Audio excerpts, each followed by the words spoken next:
नमस्कार दोस्तों, बिहार भारत की राजनीति का वह केंद्र है जिसके बारे में अक्सर कहा जाता है कि यहाँ की हवा में राजनीति बहती है। जब भी बिहार में चुनाव होता है तो देश की दशा और दिशा तय होती है। लेकिन 2025 बिहार विधानसभा का चुनाव कोई साधारण चुनाव नहीं था। यह एक ऐसा चुनाव था जिसने दशकों पुराने सियासी समीकरणों को चुनौती दी थी, एक नए प्रयोग किए और अंत में एक ऐसा परिणाम दिया जिसने बड़े से बड़े विशेषज्ञों, पत्रकारों और खुद नेताओं को भी चौंका कर रख दिया। आज की इस वीडियो में हम बिहार विधानसभा चुनाव 2025 का गहराइयों से विश्लेषण करेंगे और बात करेंगे उस नई उम्मीद की जिसे लोग जन सुराज के नाम से जाना करते हैं। हम बात करेंगे उस अजेय मशीनरी की जिसे लोग पीके यानी प्रशांत किशोर के नाम से जाना करते हैं और उन गंभीर सवालों को भी उठाएंगे जो इस चुनाव की पारदर्शिता पर लगाए गए हैं। दोस्तों, कहानी की शुरुआत चुनाव के नतीजों से नहीं बल्कि उस पदयात्रा से होती है जिसने बिहार के गांव-गांव में धूल उड़ाई थी। जी हां, हम बात कर रहे हैं प्रशांत किशोर की, जिसने नरेंद्र मोदी से लेकर नीतीश कुमार तक और अरविंद केजरीवाल से लेकर ममता बनर्जी तक सबको सत्ता के सिंहासन तक पहुंचाया। लेकिन जब बात आती है बिहार विधानसभा चुनाव में खुद के दम पर ताल ठोकने की, तब नतीजे उम्मीदों से बिल्कुल परे आते हैं। और तब प्रश्न उठता है कि आखिर क्यों जनसुराज जैसी पार्टी, जिसकी रैलियों में लाखों की भीड़ होती रही, वो वोटिंग मशीन में सिर्फ शून्य पर सिमट कर रह गई। और तब प्रश्न उठता है कि आखिर प्रशांत किशोर की राजनीति में कहाँ चूक हुई, उनके हार के क्या मुख्य कारण रहे होंगे। और तब प्रश्न उठता है कि क्या एक रणनीतिकार होना और एक नेता बनना दोनों अलग अलग बातें हैं। और प्रश्न ये भी कि क्या बिहार में शिक्षा, स्वास्थ्य, रोजगार और डेवलपमेंट जैसे मुद्दों पर चुनाव नहीं जीता जा सकता। जन सुराज सिर्फ एक पार्टी नहीं बल्कि जन सुराज को एक अभियान के तौर पर देखा जा रहा था। जन सुराज को लेकर लोगों में एक नई उम्मीद जगी थी। 2 साल से ज़्यादा समय तक हजारों किलोमीटर की पदयात्रा करना, हर जिले हर ब्लॉक में जाना और जनता से सीधे संवाद करना। मीडिया में यह नैरेटिव सेट हो चुका था कि बिहार में अब लालू नीतीश के अलावा लोगों के बीच तीसरा विकल्प भी खड़ा हो चुका है। विशेषज्ञों का एक बड़ा तबका यह मानने लगा था कि बिहार की जनता, जो राजद के जंगल राज के डर और नीतीश कुमार के पलटीमार रवैये से ऊब चुकी है, वह प्रशांत किशोर को हाथों हाथ लेगी। क्योंकि जन सुराज के वादे, शिक्षा पर फोकस, रोजगार के लिए पलायन को रोकना और जातीय समीकरणों से ऊपर उठकर सही लोग और सही सोच का नारा मानो सोशल मीडिया पर जन सुराज की आंधी सी दिख रही थी। रैलियों में उमड़ती भीड़ को देखकर ऐसा लग रहा था कि शायद इस बार बिहार में कोई बड़ा उलटफेर होने वाला है। कई सर्वे भी यह इशारा कर रहे थे कि जन सुराज भले ही सरकार न बना पाए, लेकिन वह किंग मेकर की भूमिका में जरूर रहेगी। लेकिन जब 14 नवंबर 2025 को ईवीएम खुली, तब जन सुराज नामक गुब्बारा फूट कर रह गया। वो भीड़, वो तालियां, वो नारे वोटों में तब्दील नहीं हो सके। देखा जाए तो वाकई में यह हार नहीं थी बल्कि उस रणनीतिकार के साख पर सवाल था जिसे आज तक चुनाव जिताने का जादूगर कहा जाता रहा।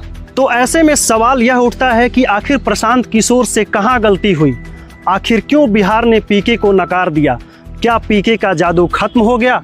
तो दोस्तों, जन सुराज के हार के पीछे कोई एक वजह नहीं है बल्कि कई कारणों का एक जटिल जाल है। तो आइए समझते हैं उन कारणों को जो अक्सर टीवी डिबेट में छूट जाते हैं। पहला और सबसे बड़ा कारण यह कि प्रशांत किशोर ने खुद प्रेस कॉन्फ्रेंस में स्वीकार किया था कि उनके पास विजन तो था पर जमीनी नेटवर्क नहीं था। ऐसे में चुनावी रैलियों से माहौल तो बन सकता है पर चुनाव जीता जाता है बूथ मैनेजमेंट से। चुनाव के दिन वोटरों को घर से निकालना, उन्हें पर्ची देना और उन्हें पोलिंग स्टेशन तक ले जाना और यह सुनिश्चित कराना कि वह अपने पार्टी के पक्ष में बटन दबाकर आए, यह काम एक बहुत ही मजबूत और सधे हुए कार्यकर्ताओं के नेटवर्क से होता है। ऐसे में जन सुराज के पास समर्थक तो थे पर कार्यकर्ता नहीं थे जो बीजेपी के पास थे। तो पीके के साथ एक दिक्कत ये हो गई। दूसरा कारण ये कि उम्मीदवारों का चयन और स्थानीय कनेक्शन न होना। जन सुराज ने एक से एक बड़े विद्वानों और सज्जन लोगों को टिकट तो दिया। सुनने में यह काफ़ी अच्छा भी लगता है कि पहली बार डॉक्टर्स, इंजीनियर्स और रिटायर अफसर चुनाव लड़ रहे थे, लेकिन ये नहीं भूलना चाहिए कि बिहार की जमीनी हकीकत अलग है। यहाँ की राजनीतिक पहचान अलग है।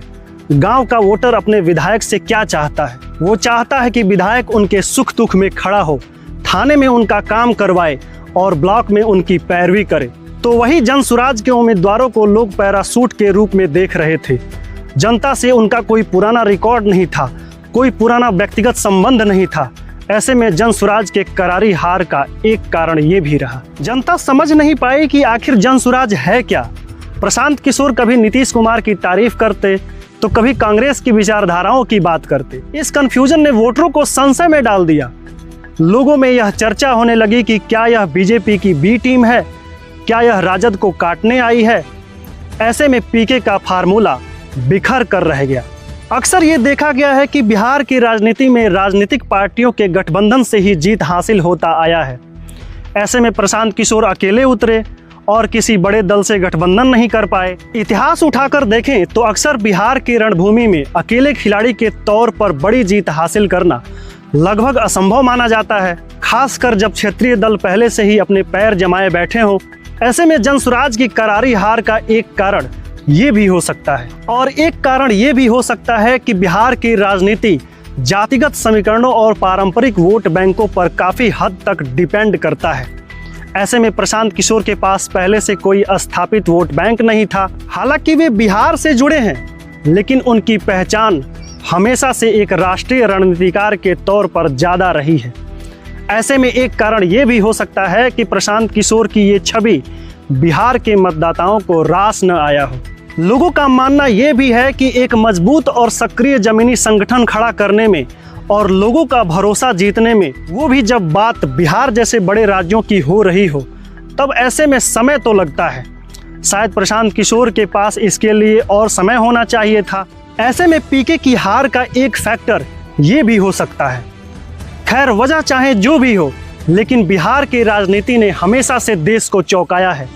जब जब किसी नेता को ऐसा लगा कि उसने बिहार को पढ़ लिया, उसने बिहार की नब्ज को पकड़ लिया, तब तब बिहार के मतदाताओं ने यह बताया है कि बिहार की ज़मीनी हकीकत और राजनीतिक दाव पेच की समझ रणनीतियों से कहीं बढ़कर होती है। क्योंकि याद कीजिए, यही वो बिहार है जब 2014 लोकसभा चुनाव में नरेंद्र मोदी के प्रचंड जीत के बावजूद 2015 में नरेंद्र मोदी के विजय रथ को रोक दिया था। और ये कड़वा सत्य भी है कि बिहार का इतिहास ऐसे तमाम उदाहरणों से भरा पड़ा है जहां बड़े बड़े राजनीतिक दिग्गज और राष्ट्रीय स्तर पर मजबूत माने जाने वाली पार्टियां भी बिहार की जनता के सामने धराशायी हुई हैं। क्योंकि बिहार की जनता और यहाँ के मतदाता अक्सर अपनी जड़ों और स्थानीय मुद्दों से गहरे जुड़े रहते हैं। और ये सच भी है कि बिहार की राजनीति में जातिगत समीकरणों का काफ़ी गहरा प्रभाव रहा है, जो इतनी आसानी से तो खत्म नहीं होने वाला है। बिहार की जनता अक्सर उन नेताओं का साथ देती आई है जो उनके जाति और समुदाय का प्रतिनिधित्व करते हों। और यही कारण है कि बिहार का वोटर सुनता तो सबका है, पर वोट देने से पहले अपनी जाति जरूर देखता है, जिसको शायद प्रशांत किशोर समझ नहीं पाए। और बिहार की राजनीति को जिस शून्य से शुरू किया था, आज उसी शून्य पर सिमट कर रह गए। आप माने या ना माने, पर बिहार की अपनी एक अलग ही सांस्कृतिक और राजनीतिक पहचान है। यहाँ के मतदाता अक्सर भावुक होते हैं, और यही कारण है कि बरसों तक लालू प्रसाद यादव अपनी टूटी फूटी ठेठ हिंदी, अंग्रेजी और भोजपुरी भाषा के जरिए बिहार के मतदाताओं को लुभाते रहे, उन्हें अपनेपन का एहसास दिलाते रहे। और यही कारण है कि नीतीश कुमार भी अक्सर ऐसी भाषा का प्रयोग करते हैं जो आम जनता को आसानी से समझ आ सके, उन्हें अपनापन महसूस हो सके।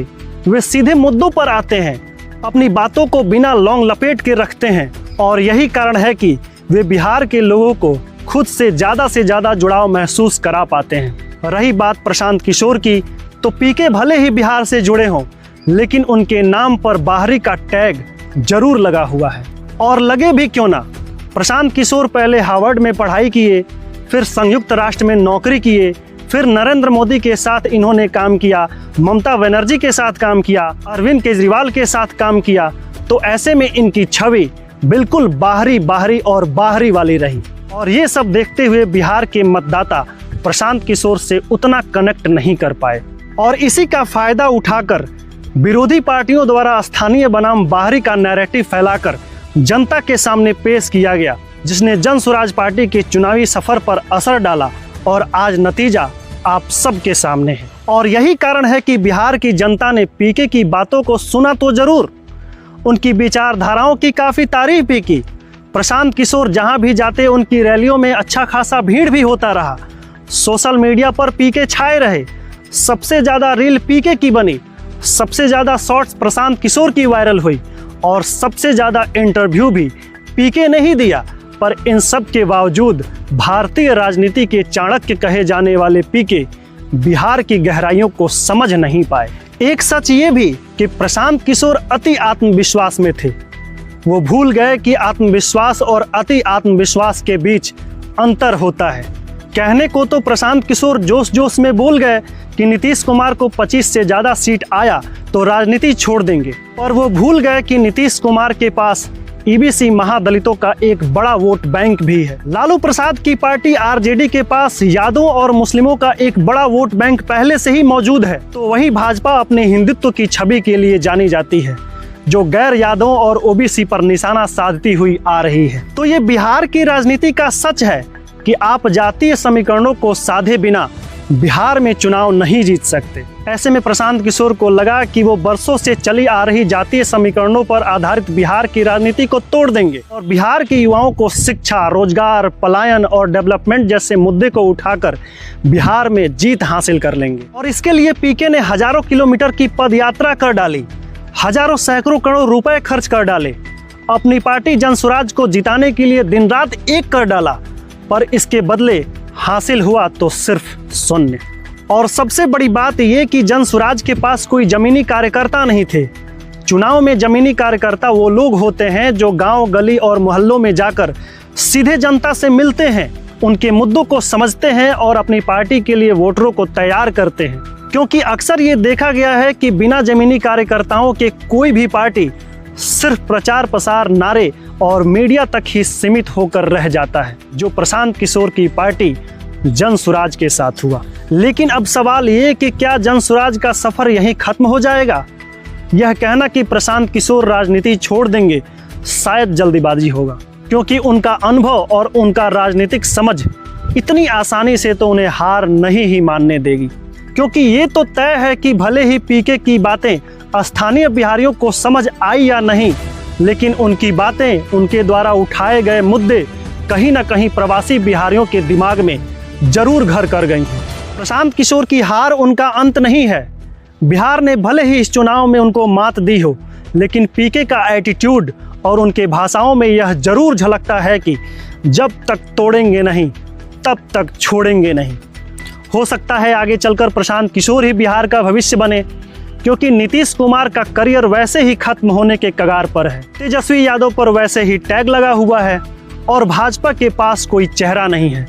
ऐसे में प्रशांत किशोर अपनी गलतियों को सुधार लेते हैं, बिहार की मानसिकता को परख लेते हैं, बिहार की जनता से खुद को कनेक्ट कर लेते हैं, तो हो सकता है आगे चलकर प्रशांत किशोर बिहार में एक नया अध्याय लिख सकें। क्योंकि 1994 में नीतीश कुमार भी महज कुछ लोगों की रैलियों से शुरुआत किए थे और आज यानी 20 नवंबर को 10वीं बार बिहार के मुख्यमंत्री के तौर पर शपथ लिया है। लालू प्रसाद भी कभी जेल गए थे, लेकिन आज उनकी पार्टी बिहार में एक महत्वपूर्ण भूमिका निभा रही है। आज भले ही प्रशांत किशोर के हार के बाद सोशल मीडिया पर मीम्स बन रहे हों, भले ही पीके का मजाक उड़ाया जा रहा हो, लेकिन एक बात का ध्यान जरूर रखना चाहिए कि सियासत में कोई भी हार अंतिम हार नहीं होता।